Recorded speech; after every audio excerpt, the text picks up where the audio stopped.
And just like that, Starshatter becomes a shattered star. So all those times of me messing up the detachment name and calling it the Shatter Star end up becoming a reality as GW ghosts us with a very, very harsh nerf to the new Starshatter detachment. And stat check me on this one because I'm not 100% sure. I believe they did it in under a month of the detachment being live.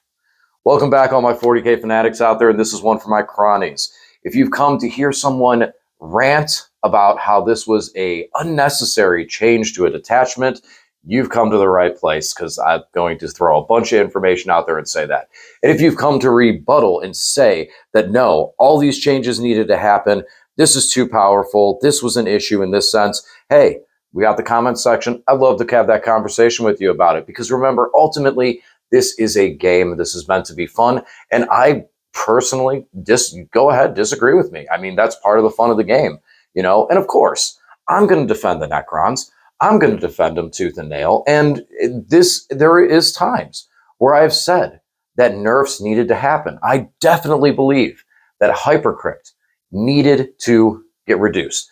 Deep striking Catans within 3 inches, hitting objectives and being that close was unnecessary. And it did need to change, as many of the changes did happen in Hypercrypt. I agree with that. And across the book, with different things to reanimation protocols, like the reanimator going from the index 12-inch aura down to 3. I get it. I agree. The reanimator needs to be in a threatening situation for how powerful that ability can be, especially considering it's just an aura effect. Aura effects need to be scaled with their power. Please don't touch Illuminor Xeris. But with all of these little changes, I've been able to take them with a grain of salt and understanding and go, yeah, I can see that. Necrons was one of the early codexes, so of course they had more power than a lot of armies that were playing out of the index. I get that. And as the game evolved and Games Workshop started to give this game an identity, in 10th edition, its identity, things needed to change. Another one was the Canoptic ability to give devastating wounds to any unit, which you literally at that time could do for 0 command points on a squad of Immortals with Tesla, re-rolling hits, critting on 5-ups, and do it for free because an Overlord was attached to them. And then because they're shooting at a unit on objective, they re-roll wound with, once again, a strat that gave devastating wounds. All because a Cryptek model is with that unit. That's too much. That was silly and definitely needed to be changed in some way. So I can understand. I love this game and I don't want it to just be broken for the sake of make my Necrons amazing, because then otherwise this goes from Warhammer 40K to Warhammer Necrons. And I don't want that. I love seeing that. And I do like having Necrons a little behind the 8 ball, because it means that you need to be more creative in the list design in order to compete at a competitive level. You have to bring something that can play the game in a better fashion. And this opens the door to, more creativity at the competitive level. And when we see Necrons win, we're going to see some very interesting designs based on the meta at that time. We still have a book that has a lot of units in it, a lot of combinations of units, and a lot of ways to be able to handle different things as the meta continues to bring it. There is still kind of a scaling of what weapons are going to look like, what units are going to look like, and with some of the big dogs already seeing play, 1 being Space Marines, 2 being Tau, one of the long-range firing machines of the game, we have Eldar on the horizon, who usually, traditionally, either they have a absolutely terrible book or a book that needs to be broken. A book that's broken and needs to be nerfed. There's no middle ground. So don't worry, Eldar is going to get that attention in a little bit. But with all of that taken into consideration, I'm okay. I'm okay with Necrons being a little behind.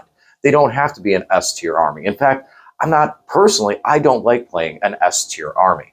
I want to play an army that's sitting comfortably at a B-C tier because it has the tools to compete, but you need to, 1, pilot it very well, 2, have things that play missions and play the meta very well, and 3, which I'm going to say it again, pilot it very well, which comes from practice and get the reps in with the list, as opposed to being able to take a list and just go, okay, because this unit's here and this unit's here, you lose the game.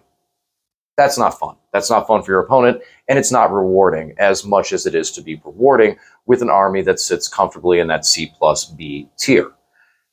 If they go lower than that, then it becomes not as much fun because it becomes too much of a struggle, and keep your fingers crossed that you don't run into 40% of the meta lists, which has been a place that we've been at with Necrons in the past. We want to stay above that. And for the most part, the win rates are still staying pretty good, but you got to wonder how that data I know how the data gets populated, but when we look at some of the armies, is there a reset point with this data? Because some armies do have more play than others, and that does affect their scores. And some armies are very weird and overcosting and pricey, and I think affects things as well. One army, AdMech in particular. AdMech is an expensive army to build, cash-wise. But and then they seem to underperform. Is it because they're bad? Or is it because building the army that's efficient is very expensive? Those are things I wonder. Either way, regardless, we're not looking at that. We're looking at what happened to the Starshatter arsenal in this game. And as I explained just recently, there is positives. And I have been positive about some of the changes and said, oh, it's okay, we can do this, we can do that. And yes, we still have options, but this didn't need to happen in many, many ways. And if you did feel it needed to happen, there was different ways to approach this. And I don't necessarily agree with these changes. So let's talk about them, because there are 4 major changes. And then we're going to talk about what this means for the detachments. Next, as far as just based on evidence alone, I'm going to throw out my opinion on how I feel about the detachment personally. As you guys know, I've been trying to build competitive Necrons to go to an event here soon. I want to build, that's what I'm planning on playing. So I've been trying to decide it, and I started with the Starshatter Arsenal because it was the new hot toy on the market. So I'll give you my personal opinion at the end of that all, because my personal opinion differs from what I really feel this detachment's at. So we had 3 changes to the strats, 1 change to an enhancement. Starting off with the enhancement. Now, initially, and this was the demanding leader, 10-point enhancement.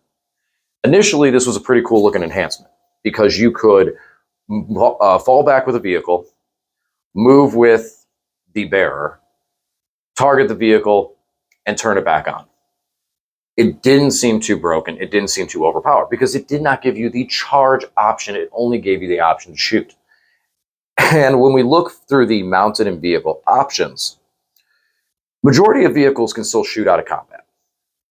The Doomsday Arc, specifically, has heavy. So it's looking at +1 to hit, and then having -1 to hit because it's shooting while in combat. But then, if it's shooting at a unit on objective, now you got that +1 again, so you're back to 2s to hit. And sitting the Doomsday Arc still is a happy place to be. In some cases, having the Doomsday Arc in combat might prevent it from getting shot at by other things, per se, just based on positioning on the table. It's, you know, it does make for that interesting play, not to mention it slows the Gauze Flayers if it's going into infantry. So that's a big one for it. Silent King. Silent King is a combat threat and a shooting threat. And typically, once you start doing damage to the king, so if you do combat damage to him, the rocks go first. So the long range guns go first. So now you're leaving him with shooting attacks that can target in combat, and then a combat profile. He just clears everything in combat with him, which potentially could be on an objective marker to, again, give him +1 to hit, and just go, okay, I'm just going to shred everything. These are the things about that. Now, if you fall him back from combat, you can't fight in combat. You can't punch. You can only shoot. Yes, if you have the rocks, you can shoot at something else and not get the negative modifier to it if that's what you need. But not, and again, negative modifier. You can throw, if you have that enhancement, the ability on him going with that, then you're not worried about it. I mean, you got another guy that potentially has the enhancement for reroll 1s to hit and wound, so you can switch up his ability. So what is it that really was falling back and shooting at a devastating rate? And the only thing that really needed it the most was Locust body destroyers, Locust and Locust heavies. Those were mounted. I mean, you could say Tomb Blades, But these mounted units were the ones that you could fall back and still shoot with. And most armies have a way to do that without having to sacrifice a character near them to do so. Now, you could still take this on a Locust Lord, and he can target his own unit, because now it's changed to the command phase. I've gone on this rant. I haven't talked about what the change was. The change is that it activates in the command phase instead of the movement phase. So now you have to already be in position. So you have to know or predict where your opponent's going to be in combat with and what you may need to get out of combat. Not impossible, because again, strategies that involve the Doomsday Arc, flying up and turning sideways to close a lane, using its durability as in that way, you know you're going to need that. So you can position yourself within 6 inches. That being said, if you're that close to that vehicle that is in combat, that means that that character could be at risk, depending on what he is, where he is, what unit he's with. You could be at risk of taking collateral damage, all for the ability to be able to fall back and shoot. Before, when we were able to move, you could protect that character a little better, protect the unit. And now, that's really not an option. Now again, Locust Heavy, or a Locust Lord, with a squad of Locust Heavies, targets his own unit, they fall back. 10 points for the enhancement, relatively cheap. There is that play on it still. And I'm going to talk about that more when we talk about where I see this going for the army in a little bit, because that actually does play into some of that.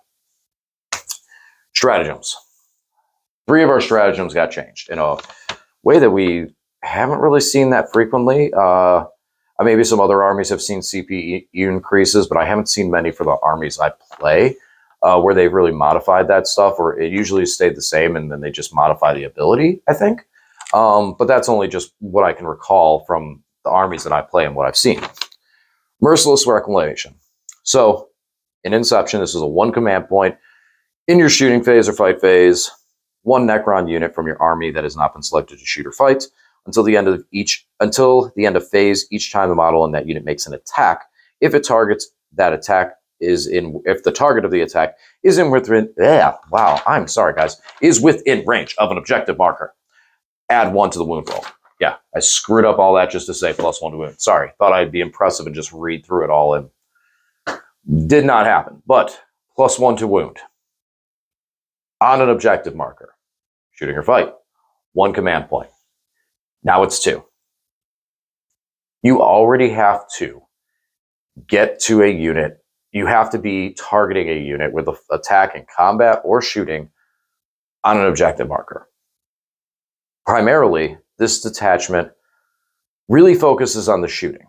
We don't have what vehicle units are combat. Doomstalker, not really. Trogstalker, not really.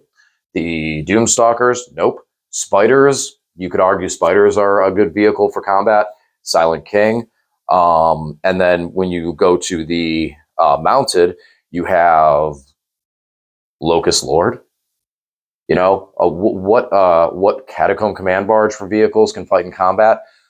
What are we hitting with in combat that gives us that +1? Because that's the biggest point. Because when you're progressing forward, if you're charging, you're able to charge an objective. Otherwise, we are shooting. And therefore, we're shooting at a unit on an objective. So we're getting +1 to wound only in that scenario. That's easy enough to defend around, where you play off objectives that your opponent can see until later in the game, until you answer or neutralize the threats, the weapons that can hit. I've had it happen to me. Why that's up to 2 command points? I really can't, put together a guess on why that one went up. A lot of other armies have much simpler ways to gain +1 to wound or reroll wounds. Let's talk about Sternguard Veteran here, okay? They get reroll wounds into the Oath of Moma target with devastating wounds. That doesn't cost CP. Yeah, it's a unit. We play the game with units. So why did that have to go up to 2 CP? I really don't know. I mean, yeah, you could say, oh, well, this, that. There's really not, your Doomsday Arc, your Strength 18, you want a wound on 2s versus a Toughness 12 thing. If that's why, because they don't want the Toughness 12 things to get wound on 2s, then okay, sure, there you go. But that one to me, Doesn't make sense. There's a lot more threatening things in the game. Why that needed to go up to 2 command points with the weapons we have? Because remember, we're Necrons. We are not known for our damage output. We are known for our resilience and reanimation. Our damage output, when we have guns that are good, and this is something I'll mention later on again, we end up having to roll the number of shots on these things, like the Doomstalker and the Doomsday Arc, both of which D6 plus 1.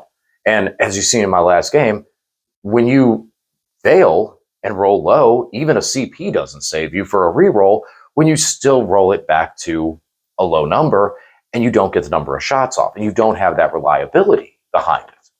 So, yeah, we have things, I mean, like the Locust Heavies are flat 6 damage at 1 shot apiece. They're a very unique unit in our army that you can only take 3 per unit. So you can only take 3 units. You can only take 9 of these guns in your entire army. And that kind of makes them frail because they have to see their target. They're still, I think, one of the most reliable shooting options we have, given the fact that they usually can be teched into an army to gain rerolls easily and also gain critical hits for lethal hits. So I do think Locust Heavies are very reliable to get to hit and stick 3 damage. In my game, the dice just went south. I had all the rerolls, but when you reroll a 1 to a 1, 2 turns in a row on them, it's a dice game. Like Lane said, it's a dice game. That's what's going to happen, and that is what it is. It's a Vindicare curse. It's because I'm playing the agents this week and I'm running a Vindicare. That's what it is. I'm getting the ones to ones out of the way early before bringing a Vindicare on the field. Unyielding Forms. This one is also a 1 command point strat that went up to 2 CP. This one, and we're not going to butcher this as bad, we're going to make this very, very simple. You target a Necron vehicle or mounted unit, excluding Titanic, that was target of 1 or more of your opponent's attacks. If that weapon's attack is higher strength than your toughness, you get -1 to wound, fighting or shooting. This comes down to one thing and one thing only that I hear a lot of people talk about, and I don't fully agree, but I can see where you come from, but it doesn't make sense. The Silent King.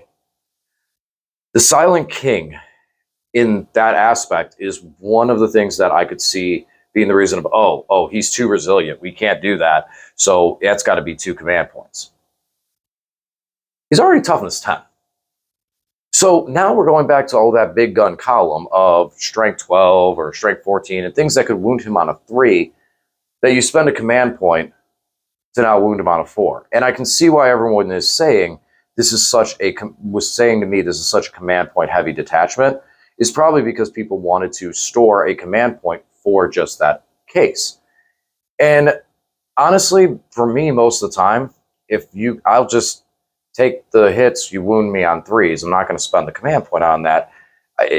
That's just kind of where I stand with it. I mean, you'd have to be wounding me on 2s for me to think about using it at that point. Now, with 2 CP, I'm not going to use it on the King. I'm not going to use it on anybody. The thing that I thought actually gained the best benefit from this was the lower toughness things. Like even the Doomsday Arc is toughness 9. So you got to get up to T10 or strength 10 before you're getting to those 3s. And hopefully we can mitigate that type of damage by getting to it first. The thing that I thought benefited from the most, Locust Heavies.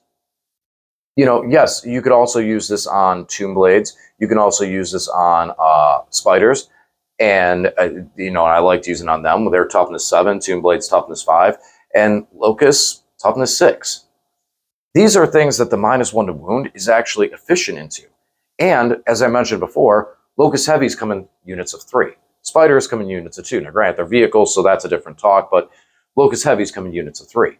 Locust Destroyers come in units of 6. And a lot of people who played the Locust Destroyers in this list, while everything looked good on paper, much like myself, were kind of disappointed with their overall output. So that's going to help them be resilient, but, it's not the end of the world there. It just takes some of the bigger guns from wounding on 7s down to 4s, which, I mean, is that bad? We see that across the board with other armies that just have it as an aura, have it as an ability, attach a character and you get this. I mean, in some of those units, it's like, oh, well, are they really getting hit with that style weapon? Votan Hearthguard are. They deep strike in. They're the mini Terminators. -1 to wound on them, that matters. So why? I mean, partially King. I mean, were people, was it some of those other units? I don't know. I mean, yeah, that's kind of obnoxious on a squad of Tomb Blades. -1 to hit, -1 to wound. Makes them resilient. Still 2 wounds.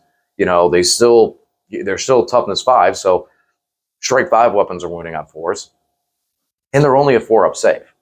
I don't know if many people were doing the 3-up. I considered it because of the assault capability. But, I mean, the other ability is still so much better, in my opinion. Last, reactive reposition. This is simple. You target any Necron unit. Oh, I'm sorry. The first stratagem for +1 to wound, excuse me, did target any unit in the Necron army. So you could do it for free on something like Immortals and get +1 to wound with Tesla that might be able to get up to 2s to wound. Might. But, I mean, don't we have other options for... We're already re-rolling the wounds. So, I mean, you boost it, okay, we boost a 3 to a 2, and we're re-rolling wounds either way. I don't see that as being that's such a drastic increase in efficiency to make that be the case. But now back to reactive reposition. This is also in a strat that you can use on any unit in the Necron army. If the unit is, and this is right after they are hit by a shooting attack. Once they're targeted by a shooting attack, you can either, well, at the time, you could either move the unit d6 inches or flat 6 inches if the unit was mounted. Cut that last part off. Now the strat is still 1 command point, but it can only move the unit d6 inches. It's trash. It's trash. It's unreliable. I mean, you have it, but now you have to roll a dice. So you spend a command point on a unit to move that unit away. And you roll a dice. You roll a 1. Now the unit doesn't move away. You lost a command point. You still lose the unit. Now, and that's that. There's no reliability behind it. Where other units still have the capability of getting a flat 6-inch move or something like this because they are a specific unit. That's what this was. Mounted or vehicle. It allowed you to move, shoot, still get hit, and then dip away. And again, a lot of our things, like, I mean, you may not, at that point, you might not kill the Doomsday Arc, but that thing's huge. Are you really telling me that if you got that thing in range and line of sight, that a 6-inch move is going to get out of line of sight? Most of the time, probably not. Now, yeah, I'll play corner games with it where I'll find a direct lane and I could probably drop back 6 inches and get away. I mean, honestly, do with the D6 potentially, but I'm not going to risk it on that. That's such a risk. I mean, it turns into it could be a high risk, high reward scenario, but it's still, why? Why is that happening? A lot of the units aren't even that resilient, and that was letting it go. And because of that, I feel like we're starting to move towards Annihilation Legion categories. Where Annihilation Legion, with their just having the recent buff that they got, which is very interesting, and I do like it, the one thing that I still feel, and this is how I felt when I played the Annihilation Legion, this is how I'm going, then it's going to be the same way that I feel with some of the direction of Starshatter. Their lack of defensive stratagems. Annihilation Legion has some good strats, some decent ones to play, some good enhancements, and generally does buff units in a way that can give them high performance in the game. However, when you run into situations where armies have significant AP and can do it from range and can reposition and such, which we see a lot of in the game, the Annihilation Legion struggles because it's very easy to remove those models because there is no defensive perks. Nothing that gives them a defense, nothing that you can pop on your opponent to give you -1 to wound, give you a 4-up invuln, no armor of contempt, nothing to defend things of that nature. And the units still do cap off in size. Now we see things like aggressors that are toughness 6-3 wounds that are still at 6-man, but they do have some different defensive vessels. Being able to go into a transport, deep strike efficiency, and the biggest part about it, they shoot and can fight. But the fact that their shooting hits so hard, they don't necessarily need to get into combat, so they can pop out, do their damage, and still be okay. Where things like Scorpex can only do the damage in combat, which means that there's possibilities of getting corralled. Where we over into Starshatter, we lost the fallback ability for how efficient it was. Two of our stratagems have gone to the point of, now we've said this, a lot of people have said, oh, don't you feel Emotech's necessary? And I said no. I honestly, I'm 50-50 now. I'm 50-50. I know some people are like, how can you still say that Emotech, you can do it without Emotech? Because gaining that extra command point at the beginning of the turn, instead of discarding a card and gaining it afterwards, in that sense, yeah, you might have the reliability and an extra CP going into it. It's still not going to be enough to spend on these stratagems to play efficiently, especially if moving through walls and stuff like that. It's still not going to be enough to dip 2 CP into these things. If people are saying, oh, this thing is so CP hungry already with Emotech, now Emotech's not even going to be able to keep up with it. So I'm at a point of, why bother spending the 100 points? I don't know if that's the right answer. Maybe it is that it just takes Emotech from borderline to auto include. That might actually be the case. That one's tough to say. But there is still the part of me that says, now these stratagems are too expensive, so why bother playing Emotech? You're not going to have the command points to really utilize these in an effective fashion. And now that takes away a lot of the defense. Now, we do have units like the Doomsday Ark, the Silent King, etc., that have a stock 4-up invuln. And we lost the -1 to wound is really the only thing that we kind of got nerfed on them for defensive abilities. But it's not about those things that have the 4-up invuln and have those things. It was about the little things, about the Locust Destroyers, the Locust Lords, because 2 Doomsday Arcs are not going to win you the game.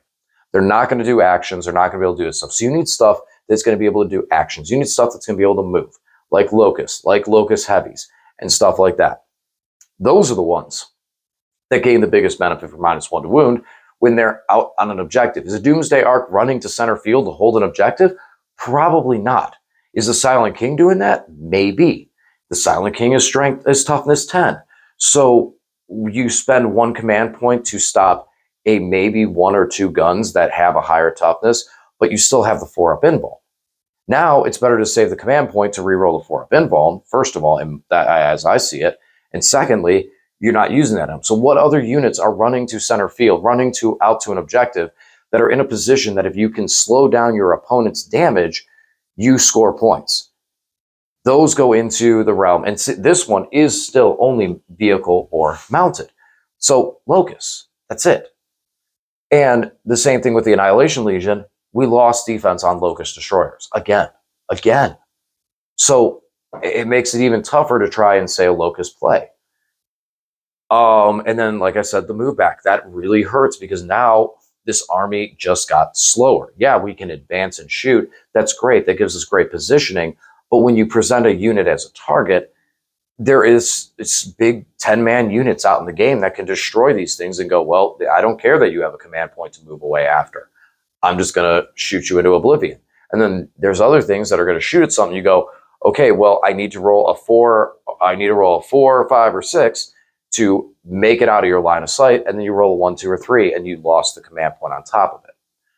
Another defensive ability that we're losing, where in the Destroyer Cult, Annihilation Legion, I believe the move away strat after you get hit actually forces you to go towards your opponent, so you're not even really getting away.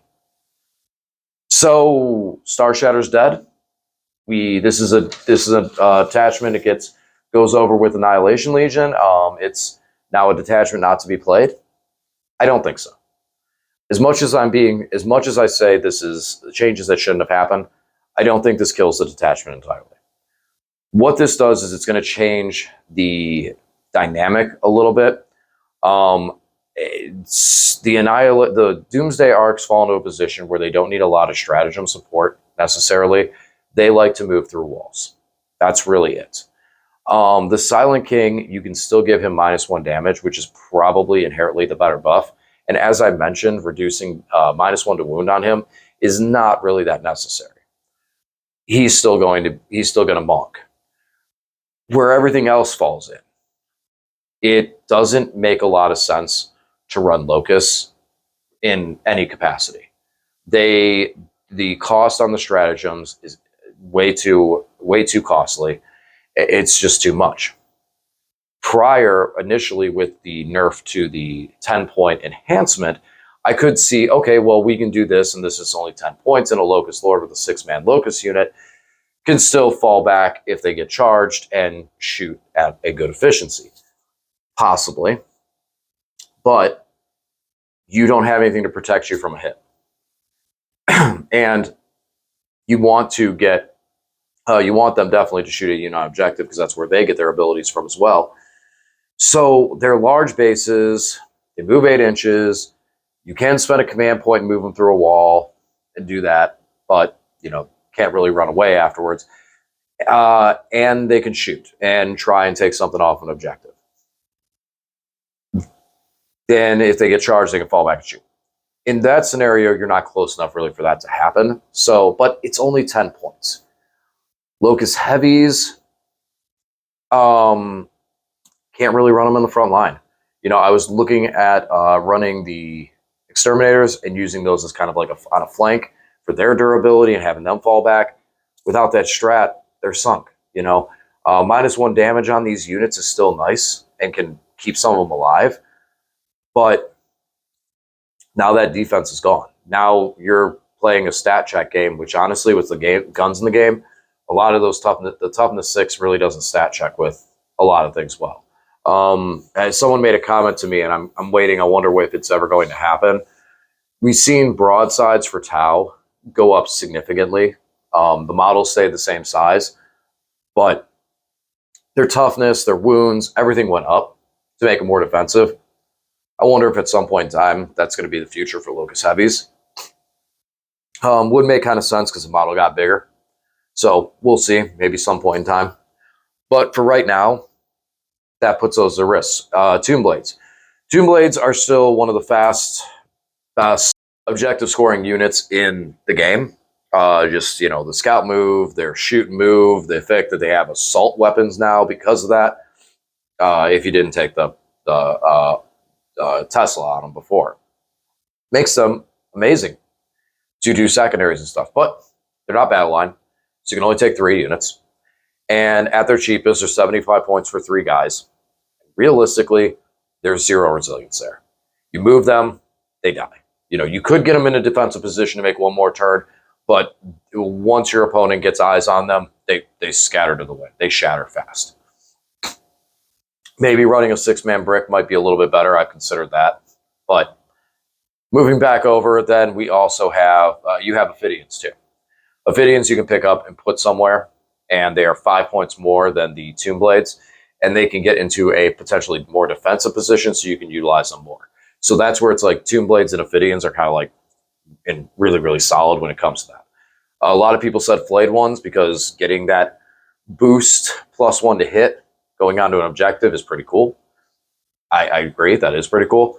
Having them zone out and wall out for charges is still a possibility. A lot of people have suggested that as well, so Flayed One's not totally down. So what else do we do with this? Back to those locusts. Back to the standard locusts. 6 dudes. Put them behind a wall, spend a command point, move them out, shoot. Be far enough away that when you get hit, you can use the Resurrection Orb, the Catacomb Command Barge, a Reanimator to resurrect and bring them back, and let them just harass an objective. Give them -1 damage. Give them -1 damage and make them tough to kill. This is something that at the Locusts are only 180 points. So you can attach a character to them, which is now takes up to 160 because of the Locust Lord. You can give them the enhancement on there. You give them the 5-up crits and all that stuff. And that's cool. But when you look at Awakened Dynasty, in order to get the +1 to hit, you have to attach the character. The way we get +1 to hit is by attacking unit on objective marker.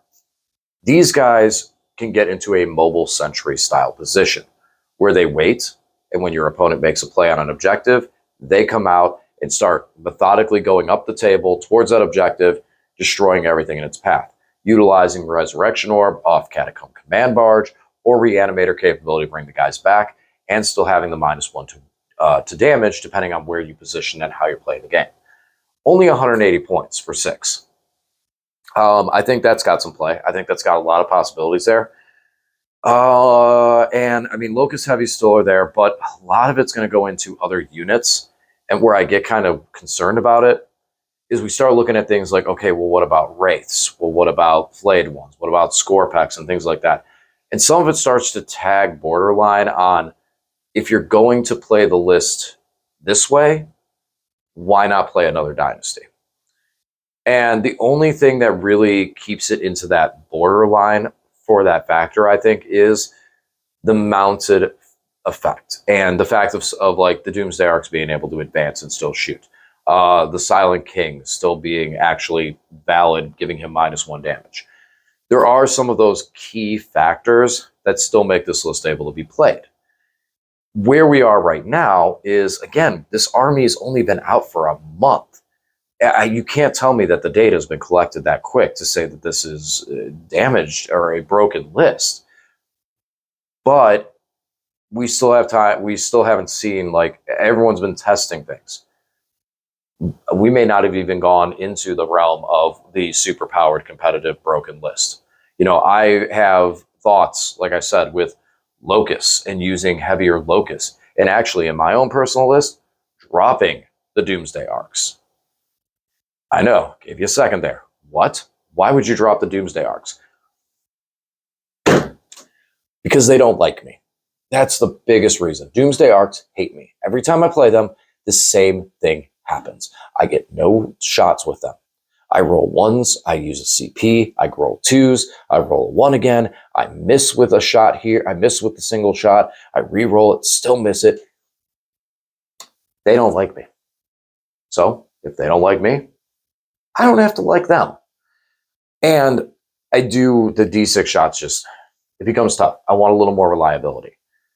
So shifting that 190 points, I might shift that into going into a second squad of Locust Heavies with long range guns, just because it's 3 shots, but at least I guarantee the 3 shots. Their job is to hunt tanks. That's all they're going to do is hunt tanks. After Canis Rex ran through my backfield of my army like it was nothing, I would much rather just have flat 6 damage. You fail that save, you take 6. Easier to buff, easier to get those guys with just state-based tabled abilities to get all 3 to hit, all 3 to wound, and make you take those saves.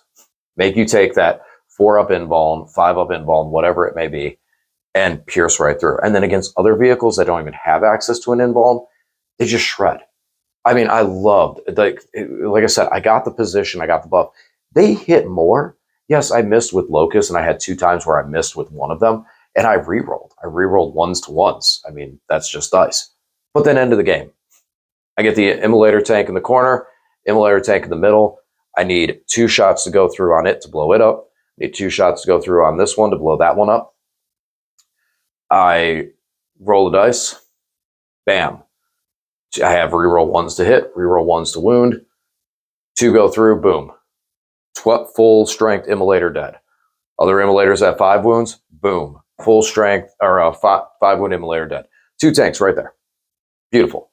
I feel more faith behind those guys than I do with the Doomsday Arcs, because the Doomsday Arcs just keep failing me every single time.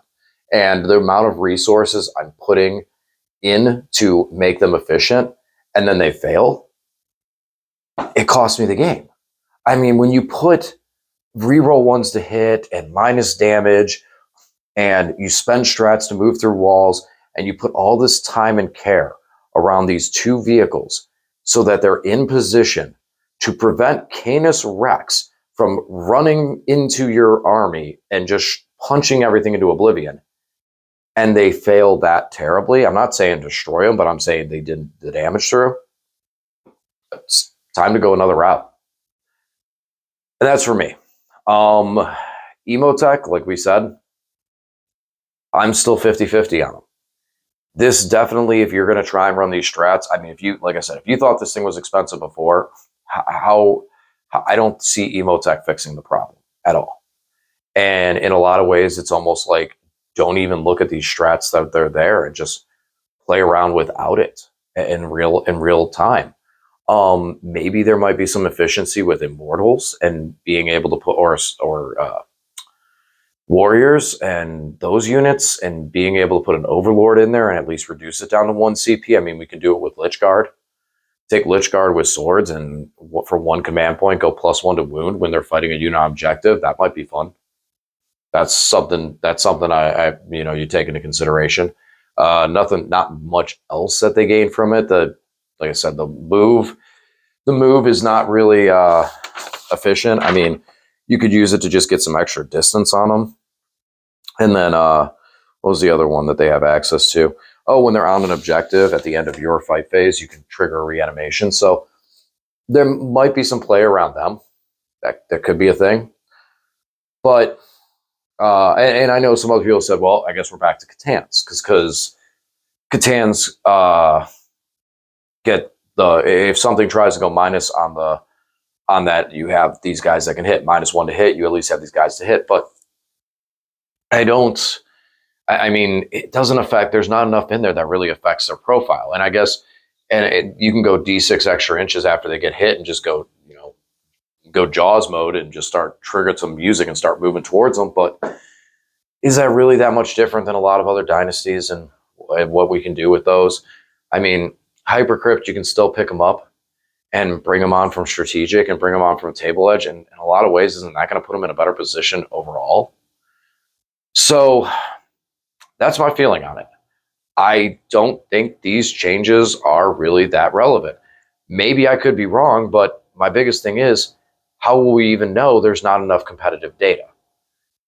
And that's where I want to close out this video with, is one thing that I want to say. And hopefully, maybe there's a fan of the channel that is a member of GW and can say, hey guys, and I mean this with no insult, Lane and I love this game, and we will continue to play this game for probably decades to come. The model line looks absolutely beautiful. From what it was in 2nd and 3rd edition to now, those models are day and night. And this game has become so much more actively available and actively seen with video games and everything else, that this is a great time to be a part of Warhammer 40K for every reason except one. And this is an issue that would happen before with Imperial Guard. When Guard got their codex, immediately was nerfed and made a lot of players upset. Basically, the whole thing I want to say with this whole thing is, GW, please slow down. We had a data sheet update in our 6-month schedule, which honestly, all of us love that. Yes, sometimes things would be broken for 6 months. That's okay. Let it be. People get to play with their toys. It's not as important. What is important is alienating new player bases. And that's why hopefully, Games Workshop will slow this down. We had our data sheet update, and then we got Imperial Agents Codex. And because of that, Deathwatch was removed, and Deathwatch was told to return during the grotmas release. But before grotmas, or right at the beginning of it, we got the balanced data sheet, the FAQs and erratas, the points update. We got it all again with changes. Then we get the grotmas detachments, which come in and change and give armies new things and new things to think about. And then we get this Ghost FAQ on January 15th. That just pops up. No one really knew. And it just nerfed. For a lot of it was just cleanup, okay. But it nerfed this detachment. We don't even have any tournament results, really. Like, I haven't heard that it's out there dominating the meta. Have you guys? So this was done way, way, way too quickly. And I really just, GW, if you keep doing updates like this so fast, when new players come in, they're not going to be able to keep up and learn the game. They're going to get discouraged and they're going to quit. And right now, Christmas, the grotmas detachments, thank you. Those were awesome. But now we're getting into, especially in the States, tax season. And even during Christmas, a gift-giving season. This is the time to introduce players to the game. Players may have received a starter set army for Christmas. They're going to build it. They're going to want to learn how to play. And if going forward from this point, we keep making these changes, they're not going to be able to keep up. They're going to learn the game. They're going to learn how units work. They're going to leave. They're going to come back to play again and get told by their gaming group, oh, guess what? That unit that you like now doesn't work that way. And it's going to be discouraging because when that player leaves, they're going to feel motivated to get that unit painted, get that unit ready, and get that unit on the table looking nice. And you do that, and you tell them the unit's garbage, and the unit goes on a shelf, and you're going to depress that player that they're not going to want to play anymore. We need some time for things to settle so the new player base can get comfortable with this game before things start shifting again. And this last few months have been absolute chaos. So please, GW, slow down with these releases. Well, that's it for me today. Starshatter, man. I mean, there's talking about it right now, it makes me feel like, man, maybe I should give this a try with some of these changes and just completely throw the conventional out of the window and go a little more unconventional with it. So it's making me think about those things a little bit. Kind of leaning towards Canoptic Court. I know that someone mentioned in the comment section that they were disappointed that Canoptic Court was hit so hard and is not competitive. I disagree. I think Canoptic Court still got it. And I feel like I can still run that and pilot that and compete. And that might be the direction I go. But there is some interesting ideas with the Starshatter arsenal from a different approach, especially, in lieu of some of these changes. But I have some thoughts. I have some interesting ideas to possibly do with it. So we'll see how it goes. Next, I am running the agents. I want to get those assassins on the table. We're going to see how that goes. And then we'll be back to the Necron. We'll be back to the Necron workbench and see what we come up with. All right, guys, as always, thanks for watching. I'll talk to you again soon.